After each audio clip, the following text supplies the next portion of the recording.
Good morning and welcome back to Farmer's Wife Homestead. I'm Stacey if this is the first time we're meeting, and just popping in quickly to pop this piece of corned beef. Not sure what other countries call it, corn silverside. Yeah, so I've got a 1.4 kilo piece of corned beef here, and I've grabbed a bigger size than what I actually need. So normally what I would do is I would cook this up and then would have leftovers and then I turn it into corned beef hash, but today I'm going to cook up this whole piece and just turn it into one big corned beef hash. I'm going to use my Russell Hobbs pressure cooker. I'm just going to put it on the slow cook function, and I've got a meeting today, and yeah, so while I'm out of the house I will just have it on the slow cook, and then when I get back home which will probably be around lunchtime, I will finish it off by pressure cooking it. Yeah, because I don't think it'll be ready by lunchtime. It could be, but we'll see. So on a different note, the meeting that I've got today is pretty exciting. I was approached about doing a workshop in a local community, and I'm having a meeting in regards to that. It'll be my first workshop, and this has been a long held dream to do workshops and teach people different methods of cooking, and you know, bread making or pasta making, just lots and lots of different things. And so I'm having a meeting about my first workshop. If you think that's something that you'd like to see, like a meet and greet and workshop as well, do let me know either in the comments, or might be best to email me if you want me to come visit your community, and yeah, we can go from there. So that's pretty exciting, and yeah. So right now, all I'm going to do is chuck this in, cover it with water, put a glug of malt vinegar, a couple of cloves, whole cloves, and about a quarter of a cup of brown sugar. That's how I make my corn silverside. Other people put oranges in them, and they, or they might put ginger beer, not ginger beer, ginger ale, all sorts. So do let me know in the comments how you do your corn silverside, but this is the traditional way that I like to do it. Obviously I'm not going to cook the onions and the carrots in there because it's not a full corn silverside meal. So yeah, we're just wanting to cook this, and then I will show you later on this afternoon how to make my corned beef hash, what I call corned beef hash. Just going to open up the packet.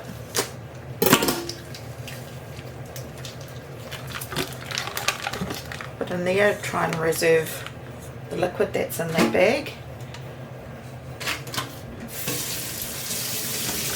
Some hot water.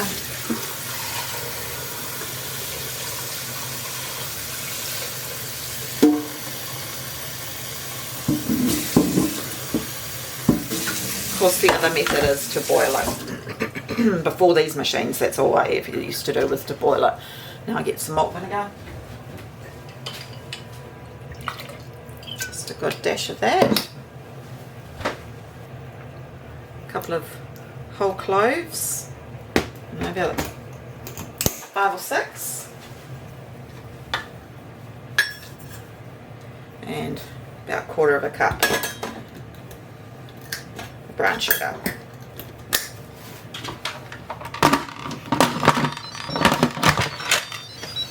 Now I'm just going to put it onto slow cook function, and this is a 4-hour slow cook function. So it's the next day, and I didn't get around to cooking the corned beef hash yesterday because by the time I got home it was just too late and all the things. So we are going to be making it today for dinner.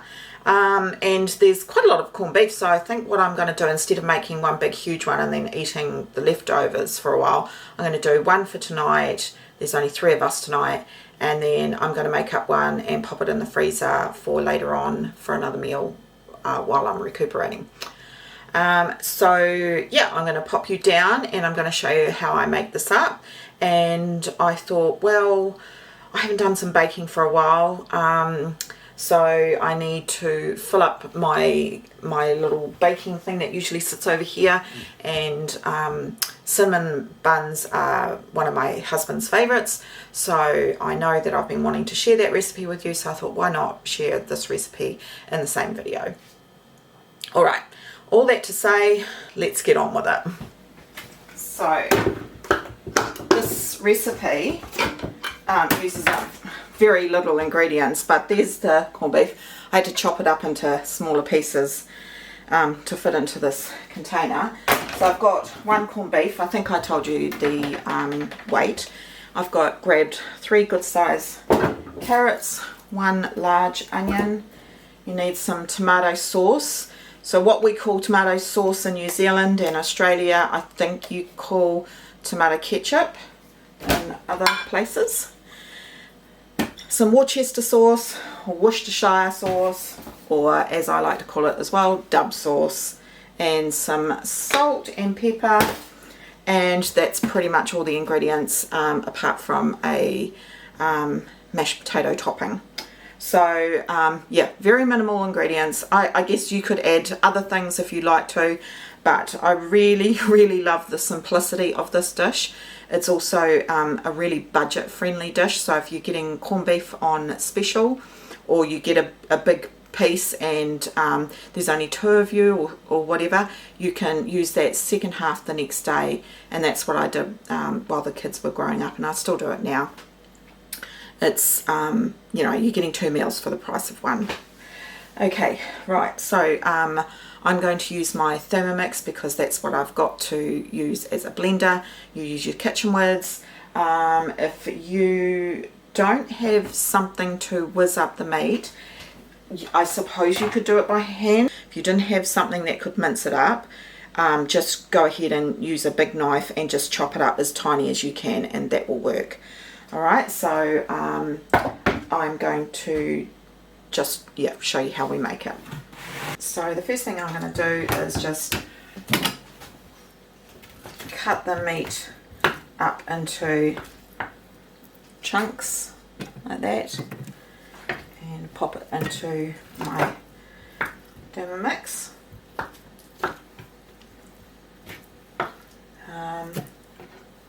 So I'm going to do all the meat separately. So just taking off some of this fat. There's a bit of a fat cap on there. It's husband's favourite part, not so much for me.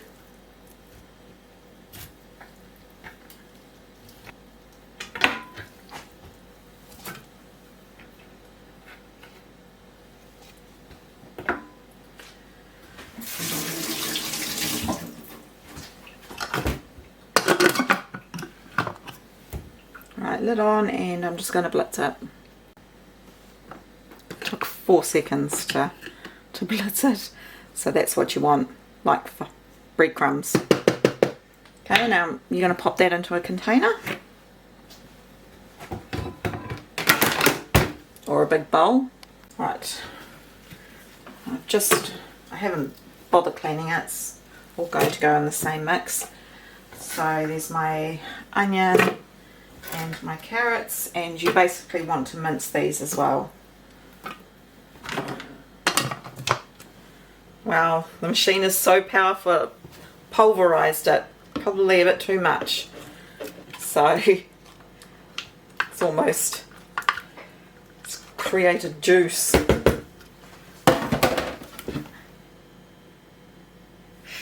Right, so I'm just going to, there's the beef mix there. I'm going to pop all this into, doesn't have to be as well blended as what mine is. Shove that all in there. Right, I'm going to switch over to a spoon, and you're just going to want to mix this around. I know it's going to seem like it's really plain, but trust me, this is really quite tasty. And I used to love making this when the kids were younger, because you know, your younger ones could have it well as well, because it's cut up so well. So you just want to incorporate that onion and carrot into there. Now for the other ingredients, the dub sauce. This recipe is definitely measure it with your heart. God, look at me not even having an apron on.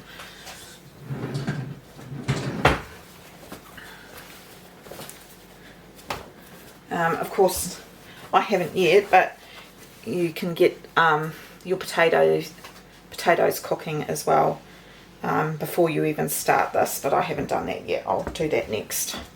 Right, so some dub sauce. I quite like quite a bit of this, so a really good glug. Really good mix in. There's a chunk of carrot. Right, the tomato ketchup or tomato sauce. You want quite a bit of that, and just, I don't know, half a teaspoon of salt. It's probably only about a quarter, but you know, to your taste. Now, because this is such a recipe that doesn't have a lot in it, you want the flavours that you do have in there quite, you know, prominent. So I love corned beef, so I'm going to try a little bit raw. Sorry, not raw, it's not raw. Cold. Right, I can tell that needs more dub sauce because the taste of it's not coming through, and some more tomato sauce, and a little bit more salt. So a little bit of everything. Could probably have had another onion as well. Just play around. So every piece of corned beef is going to be different. I know it doesn't look that appetizing, but it tastes delicious once it's cooked up. Okay, I'm going to use the wooden spoon to put a little bit more on my spoon.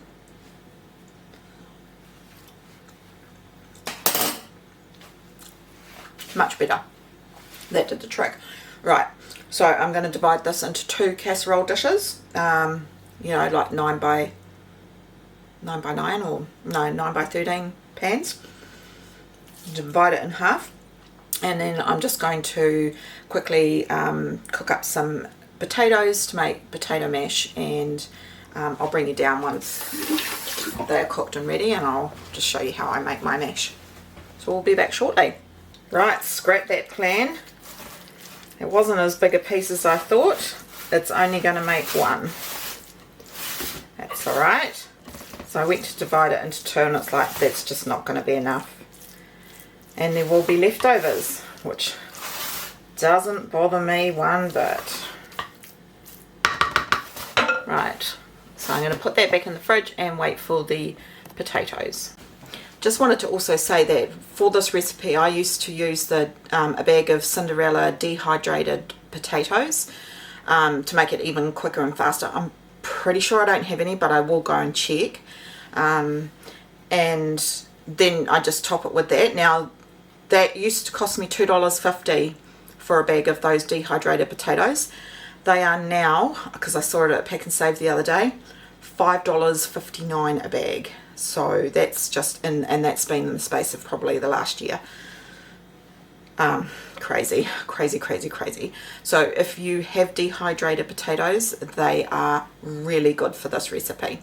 I do have some leftover mash from last night's dinner, so I'm going to just do a few less potatoes, and then we'll be ready to pop them on there. In the meantime, I will grab my recipe for the cinnamon buns, and we might as well start making that so that it can start rising while we wait for the potatoes to be done. Right, cinnamon buns. It's 1 cup of milk, but as you know I use powdered milk, so I've put 1 cup of warm water, and I'm just going to add the dessert spoon 2 heaping tablespoons of the milk powder. Just going to give that a little mix up. So if you are using straight milk, just heat your milk either in a pot or in the microwave, and you want it so that when you touch it, it's not burning hot, but it's warm enough that it's going to activate the yeast. And then you want 1/4 cup of sugar, and we want a packet of yeast, which is 8 grams, or it's about 2.5 teaspoons of yeast, just instant dried yeast. Speaking about yeast, I get asked in the comments all the time, and I have mentioned it before, but you've probably just missed the video. That's the yeast that I'm using at the moment. I got it at a local Foursquare, and as you can see, I got it for $2, and the expiry date on this is 2021, and because it's frozen solid, it's good for years to come. So that's just one of the brands I use. You can use any brand, but that's 500 grams worth, and I got it for $2. Can you imagine how many products I can make with that block? Hundreds, if not thousands. Right, okay, back to it. Stir it in. Just want to make sure that it's all covered so that you can hydrate and bloom that yeast.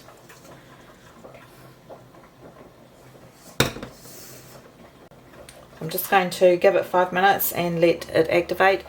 It's probably slightly on the cooler side, so it might take a little bit longer to wake up, and then we will start the next process. Great timing because the potatoes are ready. I'm just going to drain them, and then I'm going to pop about 25 grams of butter into the bottom of the pot to melt. And just let your potatoes steam for a little bit to make sure that all the excess water drains away. So I like to just leave it there for a couple of minutes. And I'll get my mashers out. I need some milk. Crash bang. Now I don't add the milk until I've done the first mash.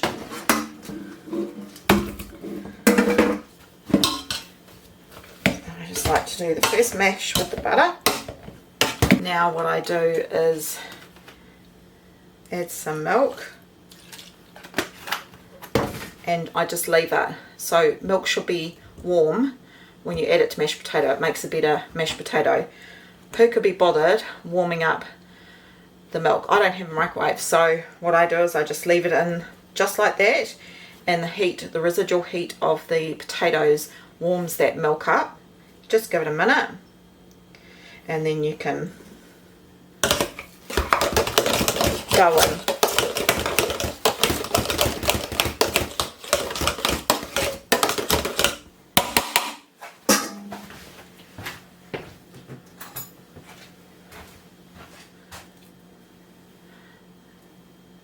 Now you have perfect fluffy potato.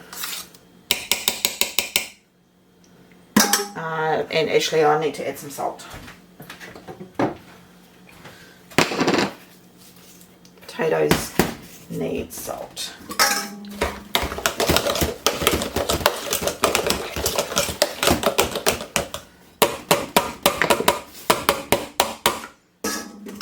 Just try. Perfect. Now I've got that cold mash, so I'm just going to grab that. So there's the leftover mash from last night. Pop that in there to the hot potato. I'm just going to mash that in. Perfect mashed potatoes. I don't like to use a beater because if you beat it, I don't know, it just makes for gluggier mashed potato. I've tried it, wondered what the fuss was about, but no, definitely just a masher. Quite often I'll just get a fork and whip, whip, whip, whip, whip, and that makes it really nice as well. So now we can just top that meat mixture. Now I'm just going to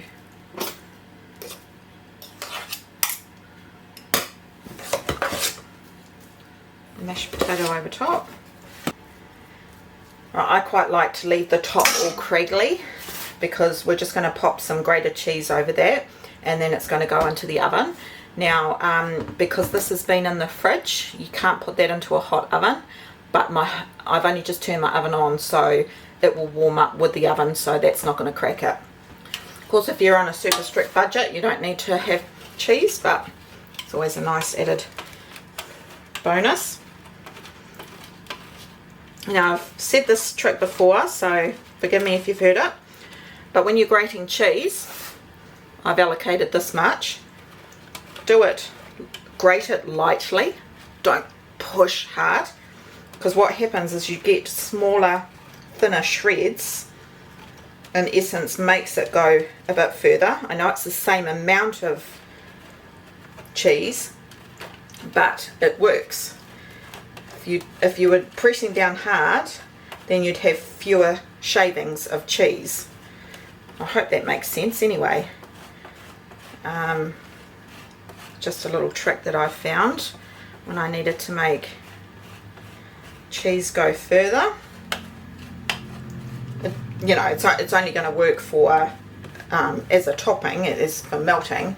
It's not going to really make a difference if you're using cheese for a cheese sauce, because you want a certain amount to make the sauce cheesy. So this is more about it covering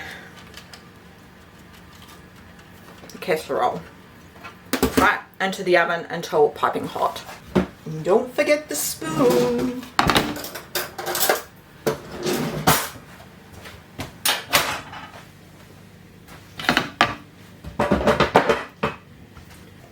You see how bubbly that is? It smells lovely. Right, now to this, I'm going to add some soft butter. So about 50 grams.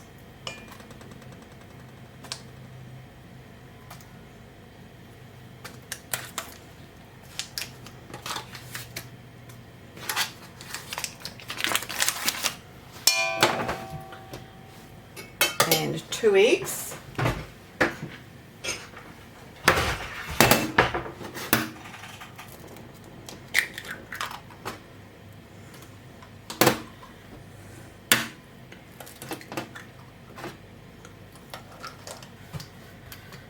Two teaspoons of vanilla essence.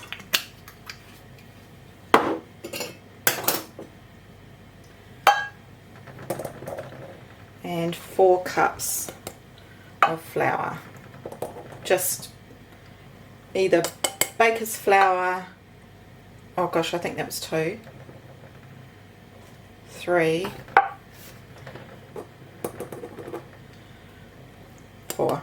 So I've used plain flour, this is premium flour, you could use high grade, just not self-raising. Right, now I need just a little bit of salt, half a teaspoon of salt, and I'm going to pop that in my KitchenAid to just come together basically. Just letting the machine do a little bit of a knead, just until it all sort of forms one big dough. Okay, so the dough is still quite tacky, but not wet enough that it's sticking, so that's perfect. And like a lot of my dough recipes, you don't need to knead it for a long time, and you can do this by hand, no problem, but you definitely want it to be on the tacky side, because now we're going to let it sit and rest, and it will keep absorbing that flour, and if it's too dry you're going to get not a nicer product. Alright, so I've got my little Thermomix mat, but you can buy these off Amazon as well, and in fact I'll link one in the description. and all you have to do is just loosely cover. That's it. I'm just going to leave it there and let it rise for maybe, say, about an hour, and then we'll come back and do the next step. There's the corned beef hash. Just going to let that cool for a few minutes and then we will try it. It's actually only lunchtime now. Here's the dough. So as you can see, it's very, very well risen, and that's all good. I'm just going to get some flour, and we're just going to put a dusting of flour over on your hands, and you're just going to bring it all together.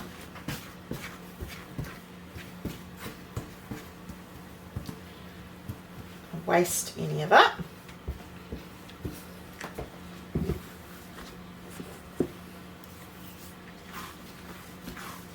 The wonderful thing about these mats, so you can quite often use the dough to pick up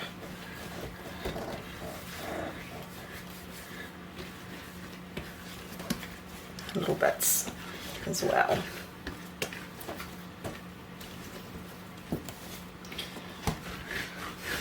I keep forgetting to use this mat, and it's so good because it's so much easier than having to clean down the stainless steel bench all the time. Right. So now we just need to get a rolling pin.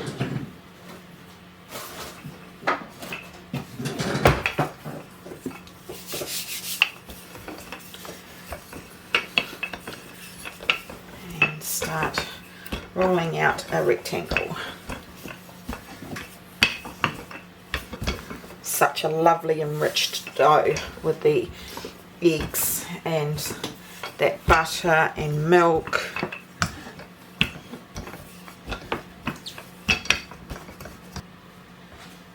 So I've got cinnamon, I've got some butter,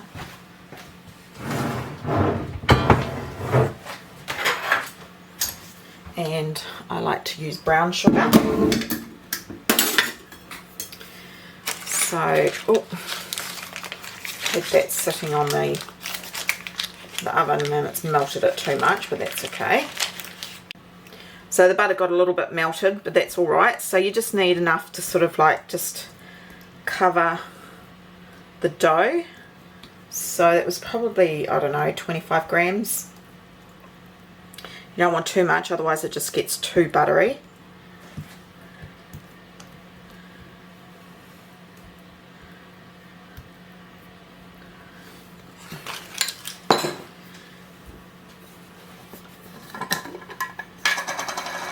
And I've got some cinnamon.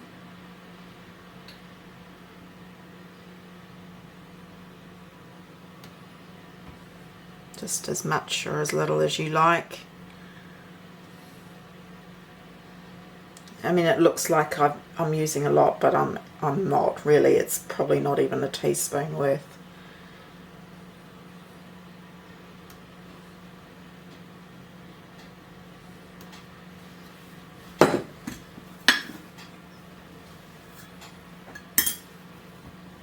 And then just a sprinkle of brown sugar. It was probably about a quarter of a cup. Just get that spoon.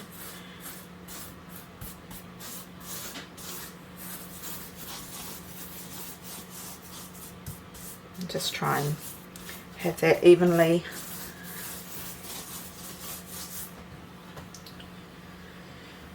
Right, I'm just going to wash my hands. Okay, now I'm just going to roll my dough, sorry. Try and get it as tight as you can.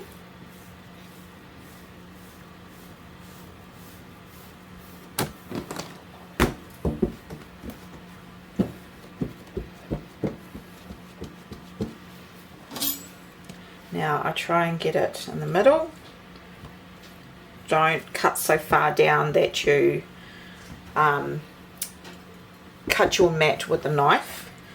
and then in half, and half, and half, and half. 2, 4, 6, 8. You can do up to you know, as big as you want them. Sometimes I get like 12, but I want bigger buns today.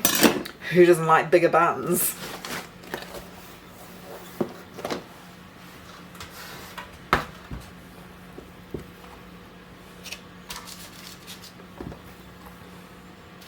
So normally when I do them, my whole tray is full, like I can get 3.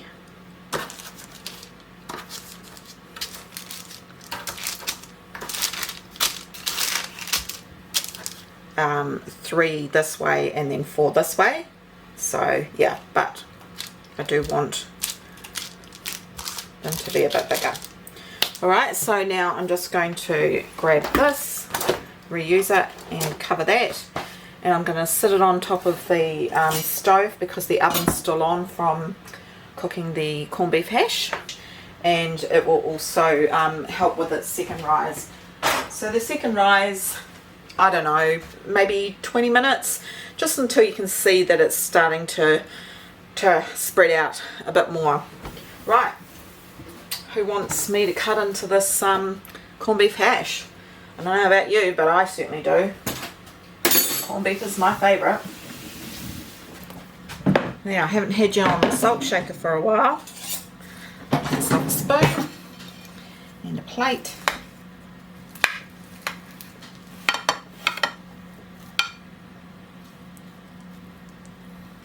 Oh gosh, this smells so good.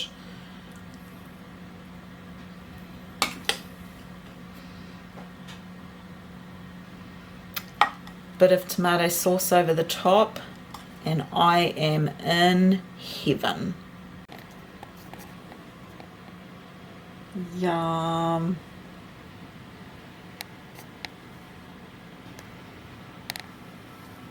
Splodge of tomato sauce. A little bit over the top.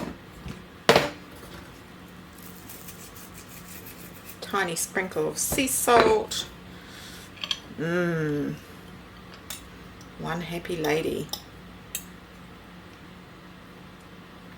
This is so super hot, even though I left it sitting there for a while.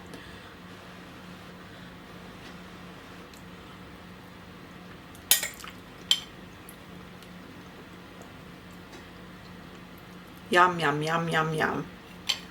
You get the crispy, cheesy top, nice pillowy mash, and then the yummy minced up corned beef. Let me know if you try this.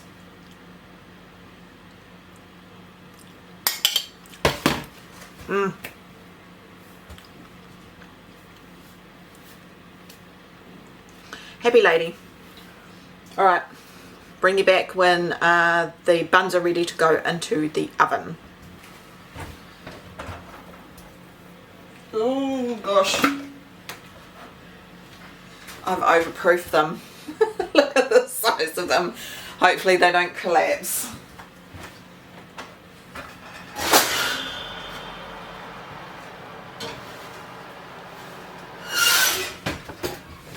You know what it is?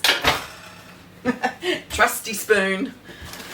I was talking to my brother the other day in Perth, and he's like, don't get rid of the spoon, it's such a Kiwi thing. I'm like, I know. I get lots of comments about the spoon. Fingers crossed that doesn't just go because I got busy chatting to a lovely viewer, and yeah, I just didn't realise that I'd left them on the top of the stove for that long. So yeah, had my lunch. It was so delicious. And yeah, we'll wait for these to come out. It's probably going to be about 12 minutes, but it just depends on your oven. I've put it on 180, and yeah, we'll just have a look and wait for them to be all golden brown, and I will make up a quick icing of just icing sugar, a little bit of vanilla essence and a little bit of water. Just make it thin enough that you can sort of drizzle it, but not thin enough that it just falls off. And of course you can put some food colouring in to make it a different colour, or you could add cocoa if you want a chocolate icing. Maple syrup if you want maple syrup flavour rather than vanilla essence as well would work. Hubby's gone off showing, so he won't be back for several hours, and he will love to have a couple of these for dessert, no doubt. Alright, again, I will wait and bring you back when they are nice and brown and cooked. Lucky, lucky, lucky. They didn't deflate. They smell so good. Can you hear that? It's just like bread, you're looking for that hollow sound when you tap it. Gotta let them cool down for a little bit before I put the icing on though, otherwise it just drains off. And just so you know, I put baking paper down on the baking oven roasting baking dish. That's long-winded. Righty, it's time to put the icing over these. So just icing sugar, vanilla and water.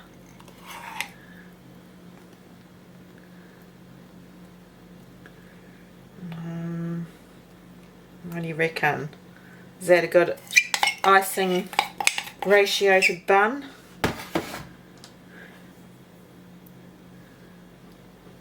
Oh, yum.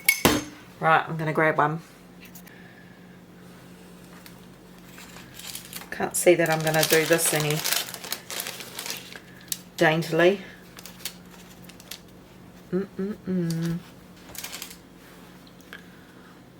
Look at the size of that bun. It's the size of my head almost. Look how soft and doughy that is, but a good doughy.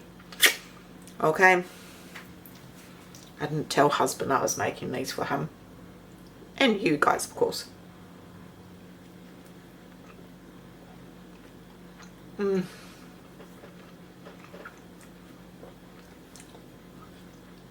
OMG.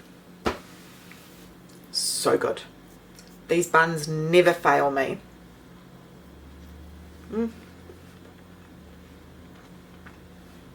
Right. Yum. I will have the written recipe for you in the description. I hope you enjoy both of these recipes. Better put that down. I made a big mess in my hands. Really hope that you have enjoyed both of these recipes. And yeah, we will see you on the next one hopefully. Alright, take care. Bye for now.